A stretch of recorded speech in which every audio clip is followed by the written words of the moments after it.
السلام علیکم ورحمۃ اللہ وبرکاتہ۔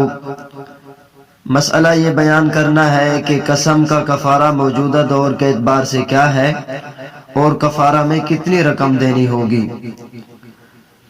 قسم کا کفارہ یہ ہے کہ 10 مسکینوں کو 2 وقت کا کھانا کھلا دے یا 10 مسکینوں میں سے ہر ایک کو صدقۃ الفطر کی مقدار کے بقدر گندم یا اس کی قیمت دے دے، یعنی 2.25 کلو گندم یا اس کی رقم، اور اگر جاؤ دے تو گندم کا دگنا تقریباً 3.5 کلو دے، یا 10 فقیروں کو ایک جوڑا کپڑا پہنا دے۔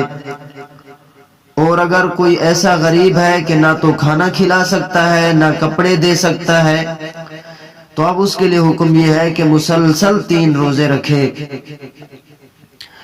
اگر الگ الگ کر کے 3 روزے پورے کر لیے تو کفارہ ادا نہیں ہوگا۔ اگر 2 روزے رکھنے کے بعد درمیان میں کسی عذر کی وجہ سے 1 روزہ چھوٹ گیا تو اب نئے سرے سے پھر 3 روزے رکھے۔ واللہ تعالی اعلم بالصواب۔